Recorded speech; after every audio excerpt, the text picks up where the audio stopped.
heureusement, le TDAH, ça fait partie des troubles de la santé mentale qui ont des traitements qui fonctionnent bien. Et quand je parle de traitement, je ne parle pas que de médicaments, hein. Mais les prises en charge pour le TDAH, elles fonctionnent bien.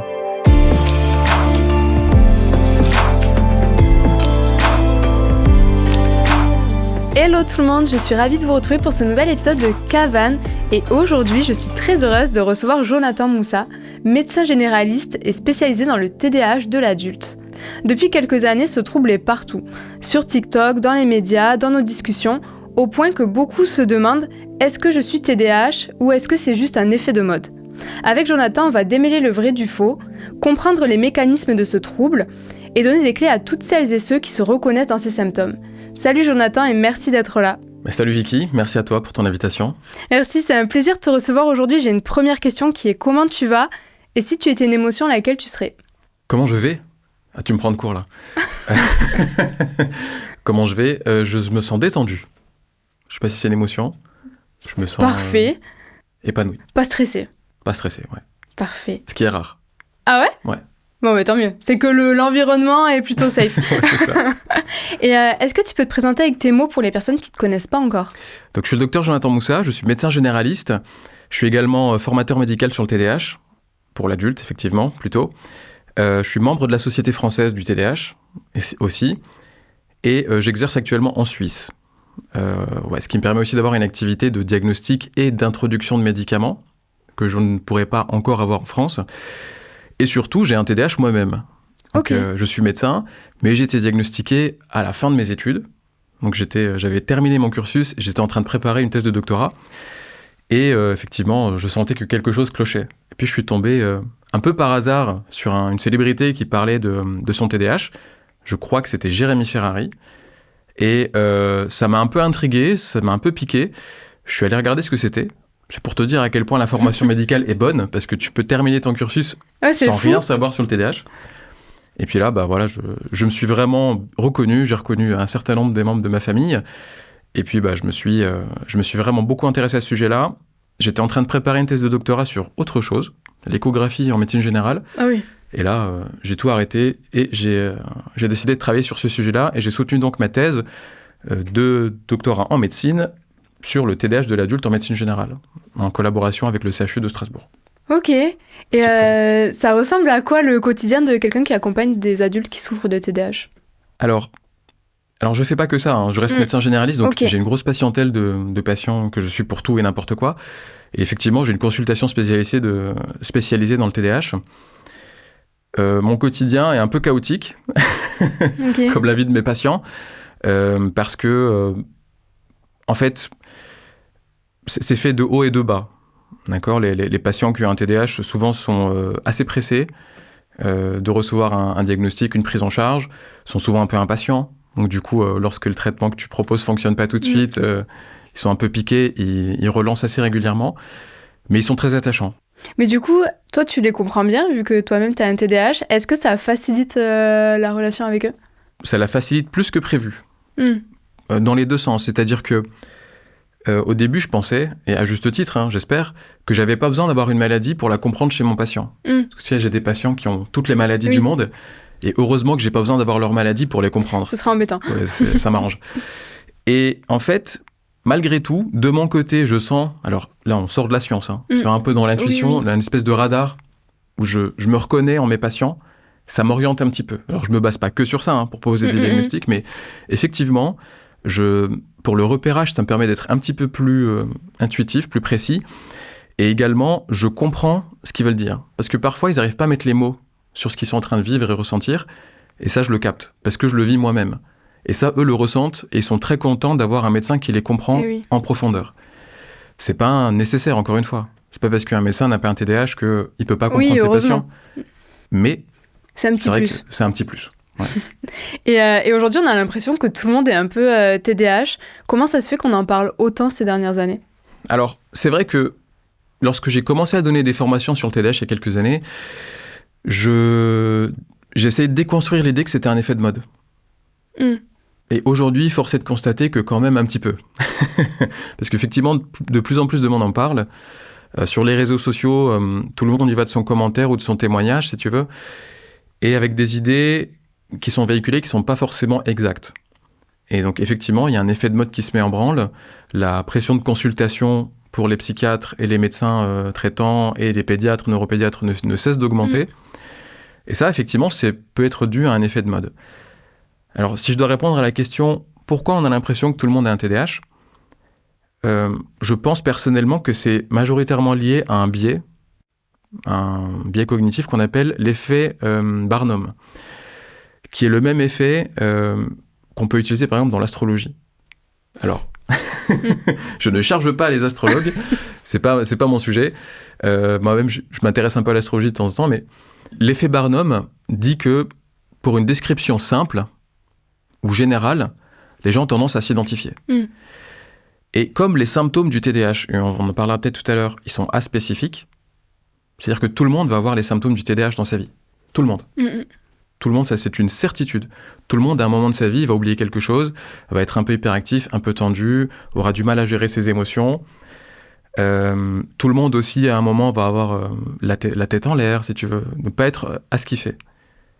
Et effectivement, quand quelqu'un vient sur les réseaux te dire « Ouais, j'ai un TDAH, on m'a diagnostiqué parce que j'oublie ci, j'oublie ça, je suis un peu impulsif, je m'énerve vite. » Effectivement, les gens s'identifient et on a l'impression que tout le monde a un peu un TDAH. Et la réflexion qu'on reçoit souvent et que les patients entendent souvent, c'est « Mais on a tous un TDAH alors ?» Ce qui n'est pas le cas, et c'est pour ça que c'est important de redéfinir ce que c'est que vraiment le TDAH. On a vu passer un peu avec cet effet de mode plein d'autodiagnostics sur TikTok, sur les réseaux, plein de choses en ligne, et plein de personnes qui du coup se revendiquaient TDAH sans forcément avoir fait un vrai diagnostic. Ouais, c'est un vrai problème. C'est assez fréquent. L'autodiagnostic, moi je préfère parler d'autosuspicion. C'est plus médicalement correct, si tu veux. D'une part parce qu'il y a une probabilité d'erreur. Tu vois, les gens avec cet effet Barnum, justement, peuvent se reconnaître et se diagnostiquer eux-mêmes alors que potentiellement il y a autre chose. Donc déjà, il y a une potentialité d'erreur. Ça peut être dangereux aussi parce qu'on peut avoir un autre trouble non diagnostiqué qui devrait être pris en charge. Et puis aussi, ça peut jeter un peu le discrédit. Et ça, je le vois aussi dans les commentaires, moi, quand je les regarde, c'est que les gens qui ont eu un diagnostic, il y a un certain nombre qui disent « on en a marre ». Les gens qui s'autodiagnostiquent, nous on a galéré pour notre diagnostic, etc. On a été diagnostiqué, on est pris en charge, etc. Et on nous prend pas au sérieux parce que beaucoup s'autodiagnostiquent. Et puis il y a l'autre versant, c'est que il faut pas leur jeter la pierre à toutes ces personnes-là, c'est que le diagnostic est difficile d'accès. Ça peut être très très long d'obtenir un rendez-vous. C'est pas facile. Et effectivement, comme je vous l'ai dit, comme je vais te le dire tout à l'heure, il y a peu de personnes qui s'auto-suspectent et qui se trompent. Mais parfois, ils se trompent. Mais dans un certain nombre de cas, ils ont raison, si tu veux. Donc, on ne peut pas juste leur jeter le discrédit. C'est n'importe quoi, vous n'avez pas de diagnostic, donc vous n'avez rien. C'est pas vrai. Vous avez des symptômes, vous avez des problèmes qui nécessitent une exploration médicale. Et le terme de diagnostic est juste pas adapté. Mais je parle d'autosuspicion. Et justement, c'est quoi précisément le TDAH ? C'est une très bonne question. Le TDAH, en fait, c'est un trouble du neurodéveloppement. C'est-à-dire que c'est sur le plan anatomique, sur le plan du développement, on parle de retard de maturation de certaines zones du système nerveux, notamment de certaines zones cérébrales, le cortex préfrontal, notamment, mais pas que, le striatum, qui va entraîner ce retard de maturation des modifications dans la biologie, notamment dans les systèmes de la dopamine, de la noradrénaline, de la sérotonine un peu, etc. Mais surtout noradrénaline, dopamine. Ce fonctionnement un peu particulier, neurobiologique, va entraîner des symptômes que tout le monde va avoir dans sa vie. Mais dans le cas du TDAH, comme on a cette neurobiologie un peu particulière, le curseur il va être monté. Et ça, c'est difficile à comprendre pour les autres. Parce que ça reste du déclaratif. Quand on fait seulement qu'en parler, que personne n'est témoin, si tu veux. Et qu'en fait, finalement, ça touche tout le monde et personne à la fois, parce que comme on peut tous être... Exactement. Et comme cette neurobiologie particulière va monter un petit peu le volume des symptômes, tout le monde peut quand même s'identifier à ça. Mais tout le monde ne va pas le vivre de la même façon. Quelqu'un qui a un TDAH, souvent, il y a une génétique également. Si tu veux. Il y a une hérédité. On retrouve dans la famille, dans les parents, les frères et sœurs, même les grands-parents, des personnes qui ont ce fonctionnement particulier, avec les mêmes symptômes, qui apparaissent dès l'enfance. Le TDAH, ça me permet aussi d'écarter un préjugé, c'est que ça n'apparaît pas à l'âge adulte. Ok.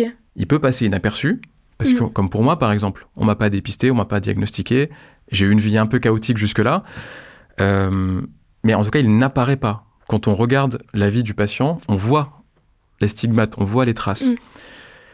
C'est un indispensable pour nous pour poser un diagnostic. Et aussi, qu'est-ce que c'est que le TDAH ? C'est un trouble. C'est-à-dire qu'il y a un problème. Il y a un vrai problème dans le fonctionnement qui a des conséquences. Et ça, pour moi, c'est un critère majeur qui permet de différencier entre ce qui est vraiment un trouble et ce qui est juste un petit fonctionnement particulier. Moi, si je te parle de la vie de mes patients, parce que je commence à avoir beaucoup de patients qui ont un TDAH, les conséquences que j'ai dans ma patientèle, chez mes patients, c'est de la prison ferme, des faillites, des destructions de famille, tu vois, des divorces qui se déchirent, etc., des gouffres financiers, de la dépression, un échec scolaire, un échec professionnel, des fortes addictions. J'ai des ados, ils sont en échec scolaire, ils sont à 2 doigts d'être déscolarisés, et ils ont eu des pics de consommation jusqu'à 15 joints par jour, à moins de 15 ans. Tu vois, là, tu la vois, la conséquence. Et je pense que c'est important de ramener du factuel et de l'objectivable et de l'observable dans le diagnostic du TDAH. Et les personnes, elles sombrent parce que finalement, elles ne sont pas diagnostiquées ou c'est juste parce qu'en fait, il n'y a pas vraiment de solution quand on souffre de TDAH ? Non, en fait, elles souffrent principalement parce qu'elles ne sont pas diagnostiquées, pas repérées. Parce que, heureusement, le TDAH, ça fait partie des troubles de la santé mentale qui ont des traitements qui fonctionnent bien. Et quand je parle de traitement, je ne parle pas que de médicaments. Mais les prises en charge pour le TDAH, elles fonctionnent bien. Heureusement. Et même un peu plus que dans d'autres troubles. Si tu veux. On a un traitement médicamenteux à base de psychostimulants qui fonctionne extrêmement bien. On a des thérapies cognitives comportementales, de la méditation, on a de la psychoéducation, des aménagements qui fonctionnent bien. Et donc effectivement, on arrive à corriger les trajectoires de vie. Mais le principe, si tu veux, c'est de dépister tôt et d'intervenir précocement chez ces personnes-là, et dans tous les troubles du neurodéveloppement, pour éviter ces conséquences désastreuses. Et toi qui as été diagnostiqué un peu tard, quand tu regardes en arrière dans le passé, tu te dis « Ah, mais en fait, ça coulait de source que j'en souffrais » ou finalement pas tant que ça ? Oui. Et du coup, c'est héréditaire si... Donc toi qui souffres de TDAH, tes enfants potentiellement pourront... Potentiellement, ouais. Ok. Donc c'est une vraie réflexion à avoir aussi, Oui, parce que c'est vrai qu'on entend souvent que les enfants TDAH, c'est pas hyper simple à gérer. C'est pas simple. Et justement, en France, on estime à environ 3% la population adulte qui serait diagnostiquée TDAH. Et comme je le disais, quand on pense TDAH, on pense à l'enfant hyperactif, qui bouge partout, qui saute partout, et qui tient pas en place. Mais du coup, chez l'adulte, est-ce que c'est différent ? Alors, je me permets de rectifier juste un truc. Ce qui est de l'ordre de environ 3%, on va dire entre 2 et 4% chez l'adulte, c'est pas le nombre de patients diagnostiqués, c'est la prévalence. C'est-à-dire qu'on s'attend à trouver 2 à 3% d'adultes qui ont un TDAH. Malheureusement, c'est une population qui est sous-diagnostiquée. D'accord, ok. Donc, la majorité des adultes ne sont pas diagnostiqués. On sait qu'ils sont là quelque part, mais ils ne sont pas pris en charge. Ils souffrent en silence dans leur coin, quoi. Exactement. Ce qu'il faut comprendre, c'est que déjà, dans un grand nombre de maladies et de troubles, la manifestation pédiatrique et adulte n'est pas la même. Dans le cas du TDAH, comme je l'ai dit tout à l'heure, on a un retard de maturation du système nerveux central, mais au bout d'un moment, il mature quand même un peu plus. Donc l'adulte est plus mature sur le plan neurologique que l'enfant. Donc effectivement, déjà, de ce point de vue-là, on peut avoir une différence.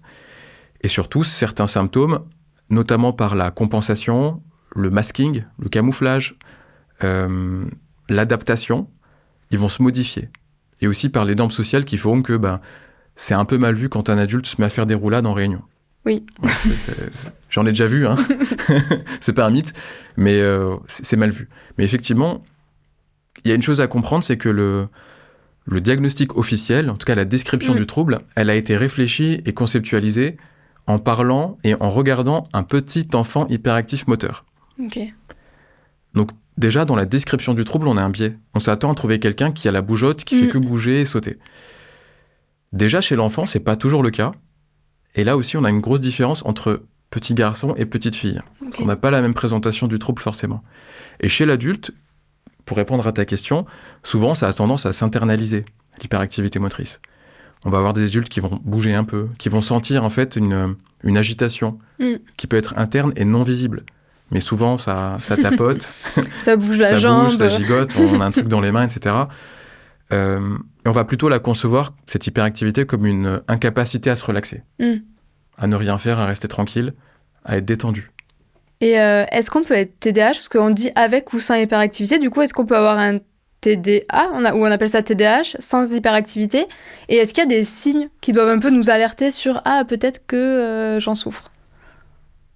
Alors, c'est une vraie question qui, pour l'instant, est pas extrêmement tranchée, si tu veux, parce que le nom du trouble, c'est TDAH, donc trouble de déficit de l'attention, avec ou sans hyperactivité, donc on englobe tout dans le même terme. Un vrai TDAH sans du tout d'hyperactivité, moi, je l'ai jamais vu. Ok. Ce qu'on va surtout nommer, nous, c'est le symptôme prédominant. C'est-à-dire qu'on va dire plutôt, c'était un TDAH à prédominance inattentive. C'est-à-dire que ce qui pose le plus de problèmes, et ce qui est le plus visible, c'est l'inattention. On a aussi le problème de la comorbidité qui fait que d'autres troubles, lorsqu'ils sont présents en même temps que le TDAH, peuvent masquer un peu l'hyperactivité. Tu vois, si tu as un trouble anxieux et que tu as un TDAH, si tu as un vrai gros trouble anxieux, ça va te freiner dans ton hyperactivité. Ok, ça s'équilibre, mais finalement En tout cas, ça masque. Ok, d'accord. Et c'est encore plus difficile à traiter parce que ça se voit pas tout de suite au premier coup d'œil. Et sauf que ton traitement va être moins efficace si tu prends pas toutes les composantes pathologiques en compte. Et en plus, on peut dire que le TDAH, il porte pas tout à fait bien son nom. Parce que la composante symptomatique dans le TDAH, elle est plus large que l'attention et l'hyperactivité. On va aussi avoir deux autres grands types de symptômes qui sont la régulation des émotions et le fonctionnement exécutif qui peuvent être un peu déficients. Et tout à l'heure, on parlait de retard de maturation du cortex préfrontal. Par exemple, dans le cortex préfrontal, il y a plusieurs zones. Il y a le cortex frontal dorsolatéral, par exemple, qui lui va plutôt s'occuper de la motivation, la planification, l'attention, fonctionnement exécutif en gros, ce qui va te permettre d'exécuter une tâche. On a aussi par exemple le cortex orbitofrontal, qui lui va permettre la régulation des émotions. Donc on voit que les zones qui sont touchées dans ce trouble, elles englobent plus de trucs que simplement l'attention et l'hyperactivité. Et donc, en soi, la définition et la caractérisation du trouble, elle pose question. Je pense qu'elle gagnerait à être un peu réfléchie et remaniée, mais on peut avoir de l'inattention, de l'hyperactivité, de l'impulsivité, du dysfonctionnement exécutif, donc difficulté à planifier, à initier les tâches, à être flexible sur le plan mental, etc., et à réguler ses émotions. Et c'est un peu les vases communicants. C'est-à-dire que tu vas avoir des formes qui vont être plus axées sur l'émotion, d'autres plus axées sur l'inattention. Et ça, effectivement, c'est aux praticiens, c'est aux médecins de jauger un peu. Et ça peut être des pièges diagnostiques. Oui, parce qu'en fait, finalement, ça me fait un peu penser à de l'anxiété, de l'hypersensibilité. On retrouve un peu ces mêmes symptômes dans ces troubles-là, je trouve. Eh ben, tu as tout à fait raison. Et on en revient au sujet, c'est que les symptômes sont aspécifiques. Et quasiment tous les troubles en santé mentale donnent les mêmes symptômes. Ouais. Il y a un overlap, une superposition symptomatique qui est énorme. Un trouble bipolaire peut donner les mêmes symptômes. Un trouble dépressif également. Un trouble anxieux également.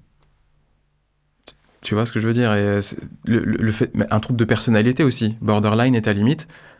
C'est une grosse aussi comorbidité ou diagnostic différentiel. Ce qui va vraiment nous permettre de discriminer, c'est l'histoire de vie, l'arbre généalogique. Moi, je fais toujours un arbre généalogique en consulte. Okay. Je regarde, j'explore les ancêtres, en fait. Je remonte pas trop loin, mais jusqu'aux grands-parents, quoi. Et aussi, est-ce que le trouble que tu as est contextuel ? Comment il se manifeste ? Quand est-ce qu'il est apparu ? Et puis, il y a aussi des questions un petit peu plus discriminantes, un petit peu plus fines, on va pas tout décrire là, mais qui permettent de faire le distinguo. Effectivement, des fois, c'est pas facile. On peut confondre le TDAH avec autre chose, et vice-versa. On peut le rater parce qu'on a dit que ces symptômes-là étaient dus à un autre diagnostic qui est présent. Par exemple, tu as un patient anxio-dépressif qui vient te voir. Tous les symptômes qu'on vient de décrire là, on va les imputer aux troubles anxio-dépressifs. Alors que potentiellement, il y a peut-être un TDAH aussi. Ok. Et un TSA, par exemple. Et justement, en parlant de diagnostic, on voit plein de tests en ligne, des vidéos TikTok qui te disent si tu fais ça, ça et ça, c'est que tu es TDAH. Mais en vrai, ça ressemble à quoi le vrai diagnostic et qui c'est qu'on doit aller voir et combien de temps ça prend, quelle forme ça a? Parce qu'il existe un vrai diagnostic officiel quand même, non? Ouais. Alors, c'est une très très bonne question. Je vais peut-être pas me faire que des amis en répondant à cette question-là, mais si on veut parler du diagnostic, le diagnostic du TDAH, il est strictement clinique. Et en médecine, quand on parle de clinique, c'est-à-dire qu'on est dans le cabinet de consultation et c'est l'examen clinique et l'interrogatoire qui fait le diagnostic. Point. Ok. À la ligne. Mais vraiment point à la ligne. Il n'y a rien derrière. Le TDAH, le diagnostic est posé en entretien avec le médecin. En France, c'est plutôt un psychiatre qui va le poser, chez l'adulte, ou un neuropédiatre ou un pédopsychiatre chez l'enfant. Il y a quelques généralistes qui s'en occupent, entre guillemets. Récemment, le diagnostic est valide, même pour les médecins formés, généralistes formés, mais ils n'ont pas le droit d'initier des traitements pour l'instant. Bon. Mais en tout cas, c'est un médecin formé qui doit poser le diagnostic, et il se base en fait sur les critères que je viens de t'énoncer. Les facteurs de risque, héréditaires, environnementaux, la liste des symptômes, la date d'apparition des symptômes, parce que si ça apparaît à 15 ans, c'est très peu probable que ce soit un TDAH, les conséquences de ces symptômes-là, et puis aussi, il y a des arguments qui peuvent venir après certains tests thérapeutiques. Alors, c'est pas très réglementaire, mais malgré tout, il faut accepter le doute et l'erreur diagnostique, comme dans tout.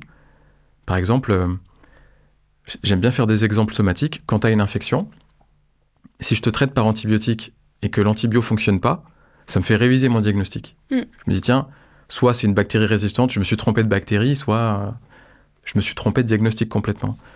On devrait réussir à un peu normaliser ça aussi dans les soins, dans la santé mentale. Et parfois, quand on voit l'efficacité ou l'inefficacité de certains médicaments ou certains traitements, ça nous oriente aussi vers le diagnostic. Mais en gros, c'est tout ça, un diagnostic médical de TDAH, qui ne nécessite pas de passer des bilans neuropsy, qui ne nécessite pas de passer des imageries fonctionnelles, des électroencéphalogrammes et des trucs comme ça, même pas de prise de sang. Et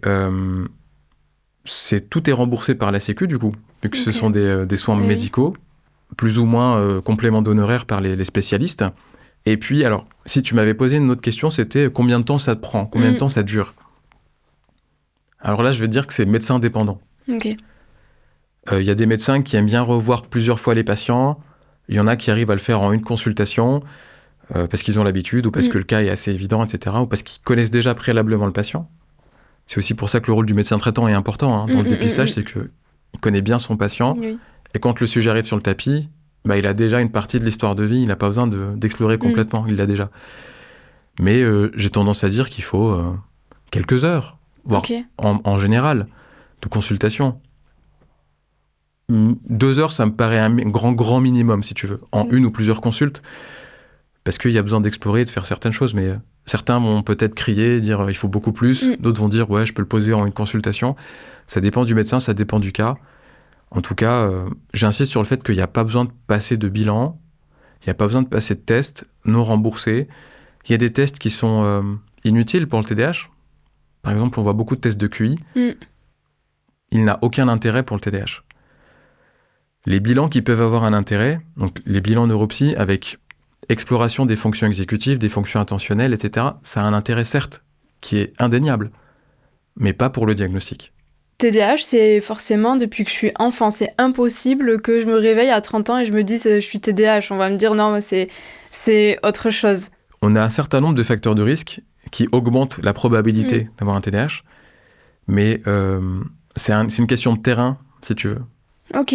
Est-ce que c'est un peu comme la schizophrénie où finalement notre hygiène de vie, entre guillemets, peut déclencher une schizophrénie? Par exemple, si je prends de la drogue ou des choses comme ça peut déclencher une schizophrénie qui aurait pu rester dormante Alors, non. Ça n'a pas le même fonctionnement. D'accord. J'entrerai pas sur le débat des troubles psychotiques, mais le TDAH, non, en fait, c'est vraiment une question de terrain. Et si on veut faire une image avec le jardinage, on va dire que le TDAH pousse dans une terre fertile pour le TDAH, et quand on l'arrose avec des trucs qui font pousser le TDAH. Ok. Tu vois. Donc t'as vraiment l'hérédité qui joue un rôle, et ensuite l'environnement. Et alors là, je veux pas avoir un discours culpabilisant, mais il y a un certain mode d'environnement qui va favoriser l'apparition du TDAH, clairement. Que ce soit alimentaire, comportemental, social, sportif, et puis les écrans, quoi, tu vois. Tu vois.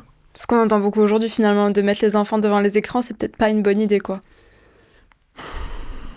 Ça dépend ce qu'on y fait, si tu veux. Ça dépend ce qu'on y fait. Alors, c'est vrai qu'on voit le temps passé devant les écrans qui a explosé chez les enfants, et dès le plus jeune âge.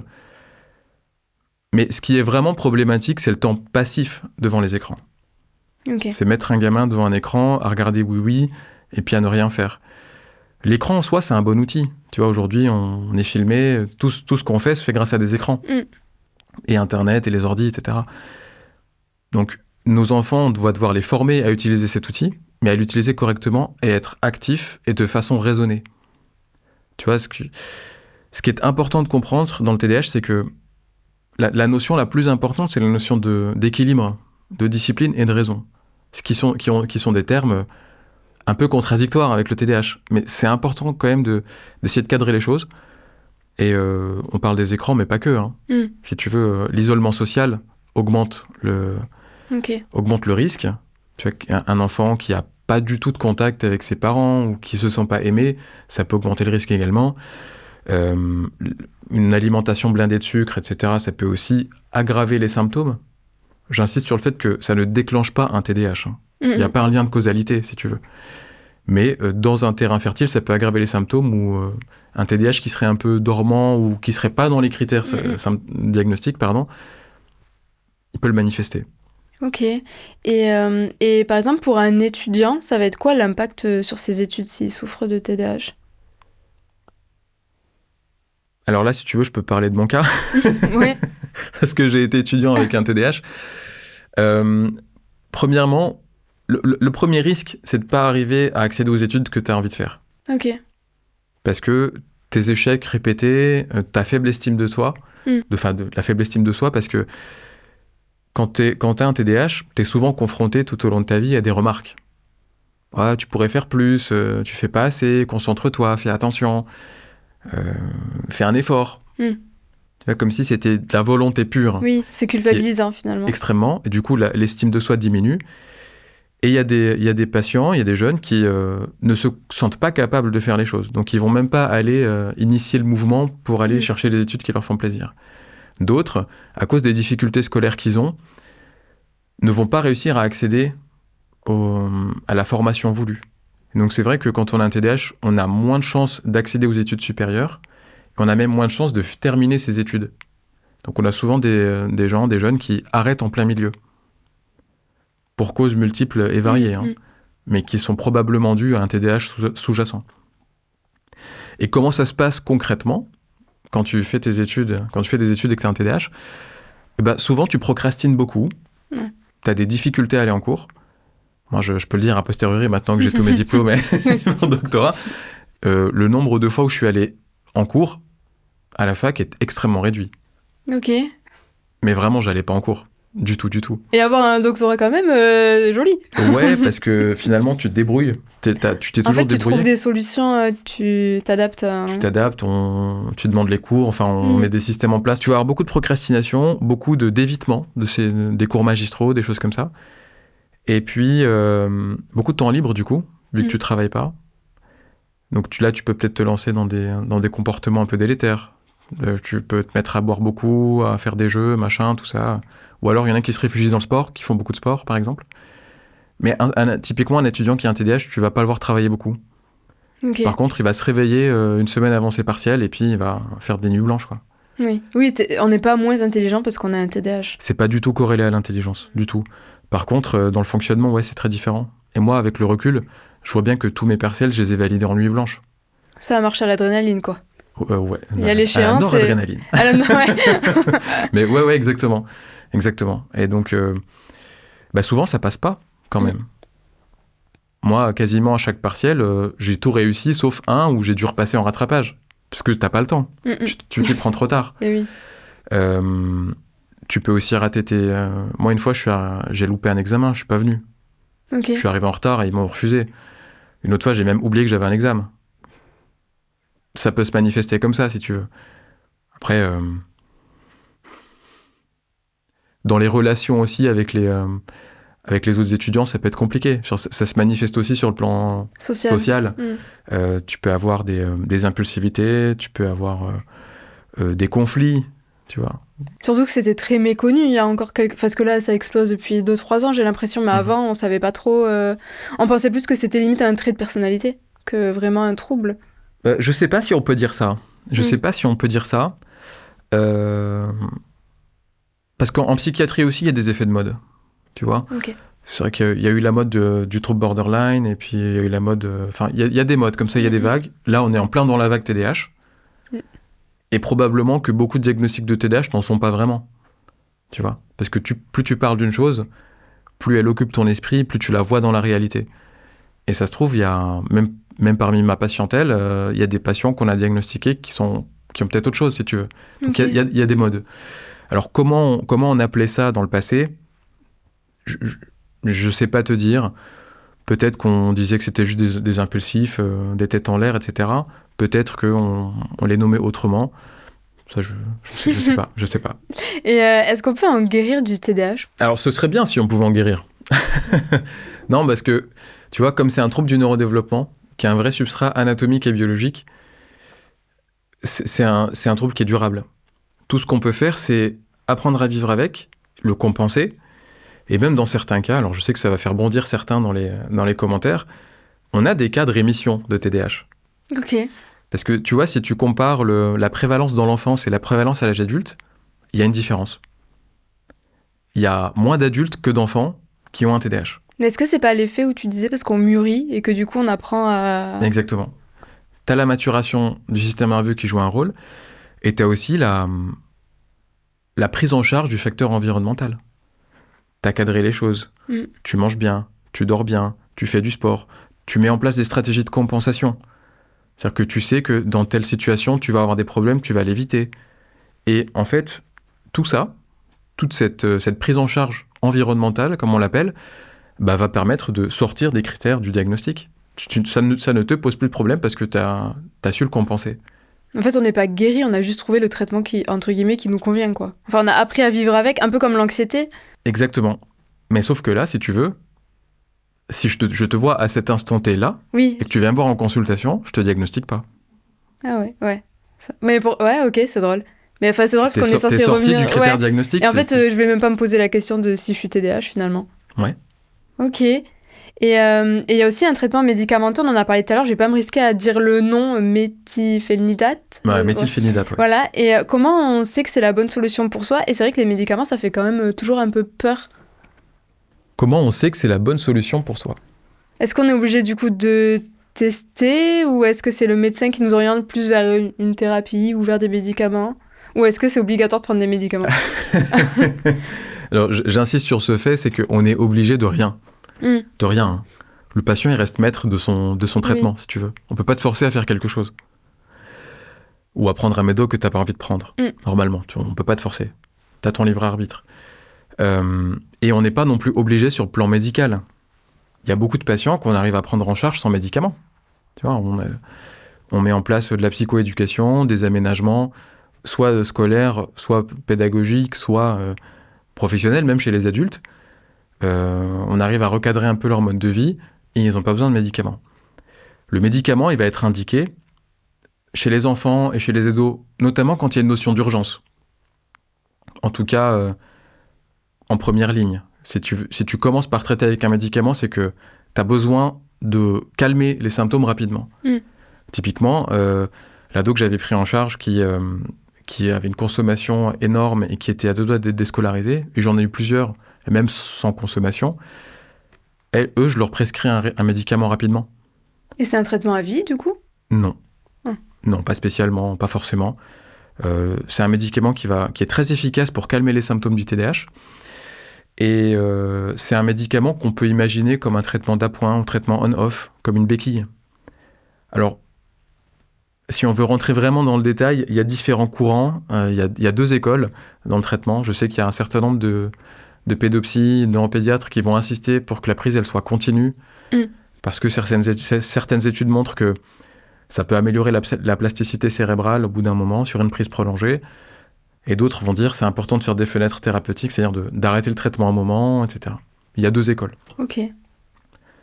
Moi, je le conçois vraiment comme un traitement symptomatique, c'est-à-dire qu'il va viser à réduire les symptômes quand tu en as besoin. Et quand tu n'en as plus besoin, tu l'arrêtes. Et moi, dans ma patientèle, souvent, c'est le patient qui me dit « je veux arrêter ». Mais arrêter en mode pause ou arrêter en mode j'ai l'impression que ça va mieux et... Alors souvent, ils ont l'impression que l'arrêt va être définitif. Ouais. Et ils arrêtent un moment. Et puis après, un événement de vie fait que ils en ont besoin de nouveau. Et moi, c'est le premier. pas... Hein. J'ai arrêté à des moments, puis après, je me dis non, là, ça va plus, j'ai repris. Et c'est pas trop enfin, les personnes culpabilisent pas trop, se disent pas non, j'ai l'impression d'avoir rechuté, finalement, j'arrive pas à m'en sortir. Et est-ce qu'il y a pas un peu un frein de se dire oh, j'ai pas envie de reprendre les médicaments, je pensais m'en être sortie Eh bien, écoute, non, pas tellement. Dans le réel, pas tellement, parce que on insiste sur la psychoéducation. Les gens, ils comprennent en fait ce qu'ils ont. Ils savent pourquoi ils sont comme ça. Et ils savent qu'ils ont réussi à s'en sortir avec médicaments. Ils ont réussi à fonctionner sans le médicament. Et ils ont compris que dans tel contexte, où s'il y avait un changement, bah, ils auraient peut-être besoin d'une aide. Ok. Et on a beaucoup parlé des aspects un peu négatifs du TDAH, la tension, l'hyperactivité. Mais est-ce qu'il y a quand même des qualités ou des forces les personnes TDAH, par exemple, on peut entendre qu'elles sont plus créatives, par exemple, ou des choses comme ça. J'espère qu'il n'y a pas que des points négatifs. Mais oui, il y a des points positifs, notamment dans cet esprit un peu aventurier. Quand tu as un TDAH, tu te lasses vite, en fait. Tu t'ennuies des choses. Tu vas être touche à tout. Donc ça va souvent t'amener à faire des choses que tu n'avais pas l'habitude de faire, ou à découvrir des nouvelles choses. Et explorer en fait. Il y a un côté explorateur dans le TDAH. Plus curieux. Ouais. Alors plus curieux, je sais pas, parce que la curiosité, il y a des curieux partout. En tout cas, il y a moins de freins à aller explorer physiquement et mentalement des choses. C'est parce qu'on se pose moins de questions ? Ouais. Il y a une part d'impulsivité quand même là-dedans. D'accord. Et il y a aussi une part de... Il y a un symptôme que tu veux calmer, quelque part. Tu veux calmer une agitation, tu veux calmer une impulsivité. L'impatience, elle joue un grand rôle. Tu vois, parce que il y a un côté déraisonnable dans le TDAH, mais qui va t'amener à faire plus de trucs.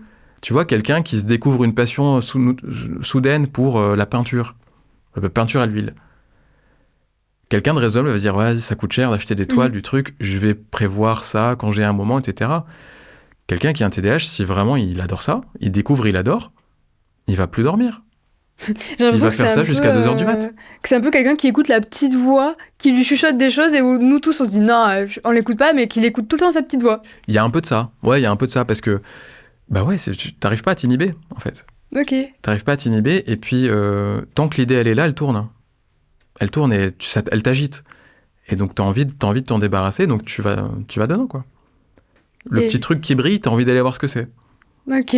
C'est marrant. Ouais, c'est un peu les foufous quoi. Ouais, un peu de foufou. Et si tu devais parler à une personne qui nous écoute et qui se reconnaît un peu dans tout ce qu'on dit depuis tout à l'heure, mais qui hésite à consulter, parce que des fois on se dit, bon, c'est passé un peu partout, c'était un peu la mode, je suis peut-être pas très légitime, je me monte un peu la tête. Qu'est-ce que tu aimerais lui dire ? Déjà de faire le point. La première des étapes, c'est reste factuel. Ok, j'ai l'impression que j'ai ça, j'ai peut-être ça. Pourquoi ? Et vraiment, je sais que les TDAH n'aiment pas les listes, mais faites une liste, quoi. Ok, j'ai tel symptôme. J'ai ça depuis quand ? Qu'est-ce que ça pose comme problème dans ma vie ? Et avec ça, une fois que vous avez les idées claires, allez voir votre médecin traitant, ou un psychiatre si vous avez déjà un psychiatre, ou un pédiatre si vous avez un pédiatre, mais allez voir votre médecin de premier recours et posez-lui la question. Dites-lui, j'ai ça. Venez avec des cas concrets, vraiment des exemples. Parce qu'on en revient à l'effet Barnum, qui est présent chez les médecins aussi. Les médecins en ont marre je parle pour eux, de recevoir des demandes de consultation TDAH dans leur patientèle. Il y a une pression de consultation qui est énorme. Et le rôle du médecin traitant, c'est aussi de débroussailler un peu ça. De dire, là, oui, ça vaut le coup d'aller explorer, et là, non. Et si vous venez voir votre médecin préparé, vous avez plus de chances d'être entendu déjà, et vous aurez plus de chances d'avoir un avis plus pertinent. Il va vous dire, je pense pas que ce soit ça. Parce que si vous avez 25 ans et que vous venez voir votre médecin en disant « Ouais, ça fait 2 ans, ça va pas du tout. » Mais vous avez été comme ça dans l'enfance. « Ah non, pas du tout, mais depuis 2 ans, j'ai eu un enfant ou j'ai raté mes études ou ci ou ça. » S'il y a un événement qui a déclenché ces symptômes, c'est très peu probable que ce soit un TDAH. Donc, si quelqu'un est un peu perdu, faites la liste des symptômes, des conséquences que ça a dans votre vie et parlez-en au médecin. Ok, très clair. Et il y a des médecins, malheureusement, qui sont pas très ouverts à cette parole-là. Ça existe, faut pas le nier. Moi, j'ai des témoignages de patients qui me disent que leur médecin veut pas en entendre parler, etc. C'est pas grave. C'est pas parce que votre médecin traitant refuse d'écouter ça ou n'est pas très ouvert que vous devez le quitter absolument. Ça reste un bon médecin, probablement. Peut-être, vous pouvez lui dire « Ok, c'est pas votre truc, mais est-ce que je peux aller voir quelqu'un d'autre ?» et aller trouver un autre médecin. Pas hésiter à demander d'autres avis si jamais... Oui. Et ça ne casse pas forcément le lien thérapeutique. Tu peux rester chez ton médecin traitant et aller demander un avis ailleurs pour quelque chose pour lequel ton médecin traitant se sent pas forcément à l'aise. Parce que là, toi, tu vois que ça a explosé les consultations pour diagnostic du TDAH. Oui. Ouais, c'est indéniable. C'est fou, ok. Et en fait, il y a beaucoup de... Finalement, c'est pas ça. Mais ça permet peut-être de trouver un autre trouble, finalement. Il y a beaucoup de c'est pas ça. En fait, c'est assez étonnant, et c'était contre-intuitif pour moi. Beaucoup de patients qui s'auto-adressent, c'est-à-dire qu'ils viennent, c'est eux qui demandent la consultation, eux, ils se trompent moins que quand ils sont envoyés par quelqu'un d'autre. Ok. Parce qu'ils se connaissent mieux. Pour moi, je pensais que c'était l'inverse à la base. Et en fait, quand j'ai un psychologue qui m'envoie un patient, ou un neuropsy, ou... qui d'autres m'ont envoyé des kinésiologues, des trucs, on a même des médecines alternatives, des pratiques alternatives qui suivent des patients et qui nous les envoient. Et ben, la plupart du temps, c'est dans ce cas-là que c'est pas un TDAH pour moi, dans ma patientèle. Ok. C'est assez étonnant. Mais les gens se connaissent bien, donc il faut les écouter. Et oui, parce que comme tu dis qu'il faut revenir vers ce qui a pu impacter les symptômes et même des années en arrière, bon, qui mieux que soi-même peut savoir qu'est-ce qui a pu... Enfin, ou quoique le psy, oui, s'il te suit depuis... il est censé connaître toute ta vie, mais bon. Je sais pas. Je sais pas. Mais effectivement, les gens se connaissent bien et il faut les écouter. Il faut vraiment les laisser parler, en fait. Et on apprend plus quand on laisse les patients parler que lorsqu'on pose des questions très précises. C'est bien de le dire ça, parce que c'est vrai qu'il y a quand même beaucoup de patients qui ont l'impression de ne plus être trop écoutés par leur médecin parfois, ou des choses comme ça. Donc je trouve ça bien de rappeler que on se connaît et il ne faut pas hésiter à dire à notre médecin tout ce qu'on ressent. T'as dit tout à l'heure, qui mieux que le patient pour connaître sa propre vie et son histoire de vie, son enfance. Alors il y a aussi quelque chose qui m'a, moi, assez étonné, c'est le nombre de patients qui ne se rappellent pas de leur enfance. Tu vois, on a dans les critères du diagnostic officiel, qui sont critiquables et critiqués, mais on en parle puisque c'est officiel. Pour poser un diagnostic chez l'adulte, par exemple, tu dois avoir des symptômes qui sont présents avant l'âge de 12 ans. Avant, c'était 7. Maintenant, c'est passé à 12. Peut-être après 18 et après, voilà, on ne sait pas. 12 ans, je trouve ça un peu tardif quand même. Mais... Et même à 12 ans, il y a un certain nombre de patients qui n'ont pas de souvenirs. Et moi, ça m'a perturbé au début. Parce que moi, je me souviens de ma petite enfance, si tu veux. Je me souviens de la maternelle, etc. Et tu vois, l'exploration chez ce patient-là, elle est difficile. Parce que avant 12 ans, les souvenirs sont très flous. Et donc, parfois, tu ne peux pas te reposer que sur le patient. Et il y a aussi un point qui est très important à discuter quand on est en santé mentale, c'est la sollicitation de la famille et de l'entourage. Je ne sais pas si c'est un sujet tabou. En tout cas, pour moi, c'est pas tabou. Quand j'ai la possibilité de faire des consultations avec les membres de la famille, je le fais. Je leur demande. J'ai des couples qui viennent en consultation. J'ai des jeunes qui viennent avec leurs parents ou avec leurs frères et sœurs quand il y a un grand gap. Et quelqu'un qui l'a vu petit. Mm. Parce que des fois, ils se souviennent pas de comment ils étaient. Et parfois, il y a aussi du déni.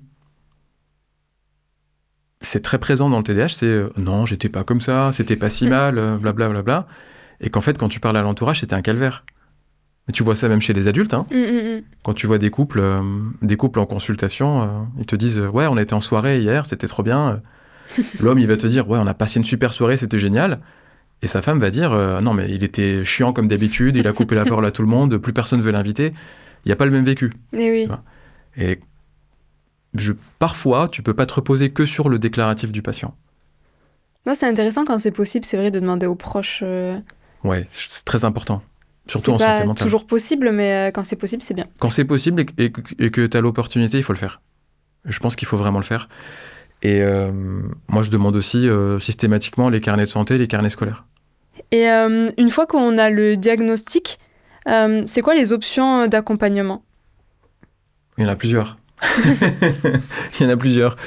Moi, j'aime bien dire qu'on a 3 approches dans le traitement du TDAH. On a l'approche symptomatique, l'approche fonctionnelle et l'approche environnementale. Et pour ça, j'aime bien donner l'image de quelqu'un qui se casse la jambe.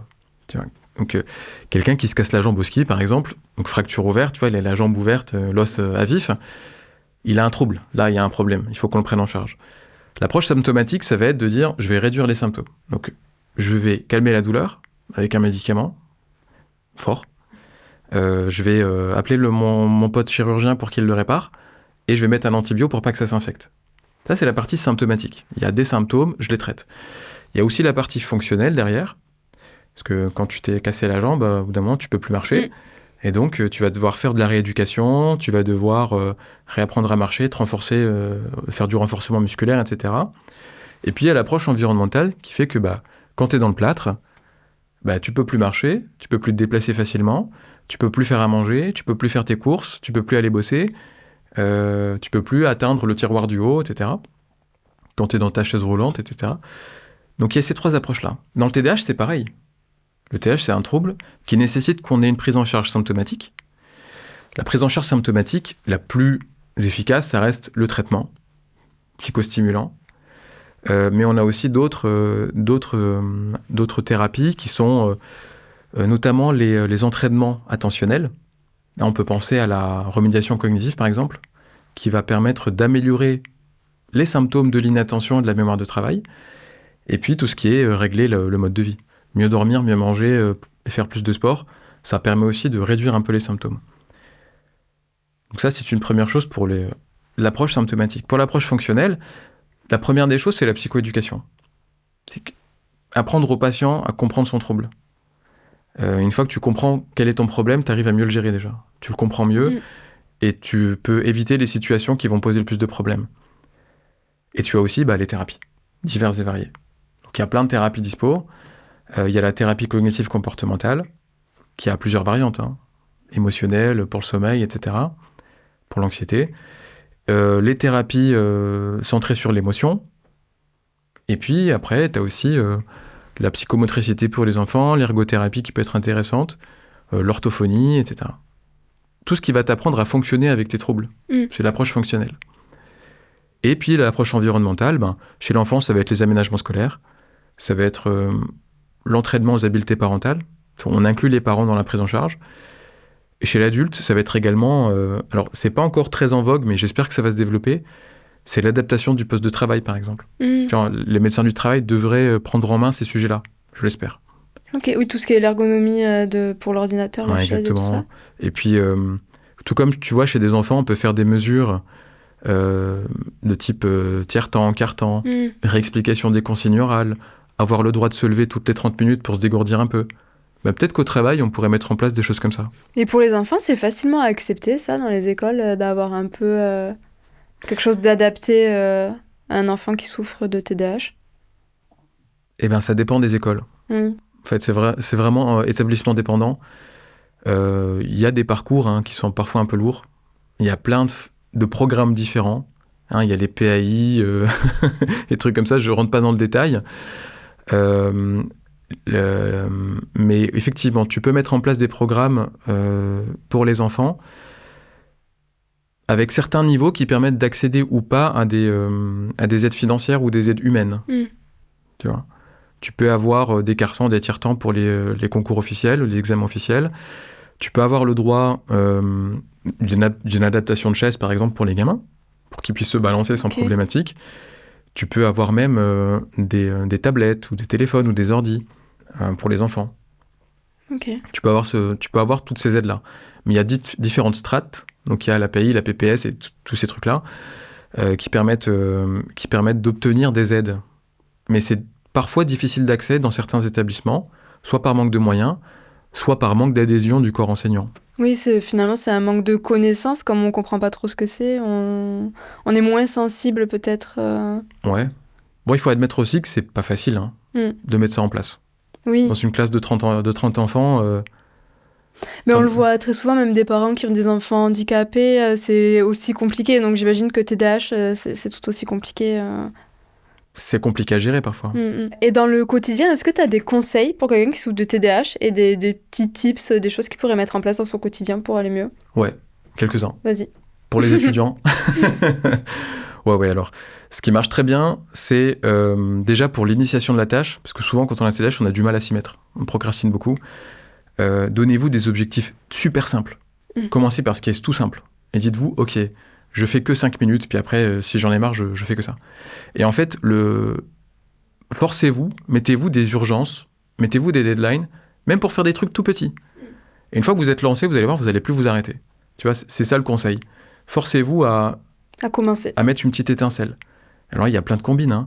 Se mettre des deadlines soi-même, prévenir quelqu'un qu'on va faire ça et qu'on va lui montrer. Voilà, on se met de la pression soi-même pour que quelqu'un compte sur soi.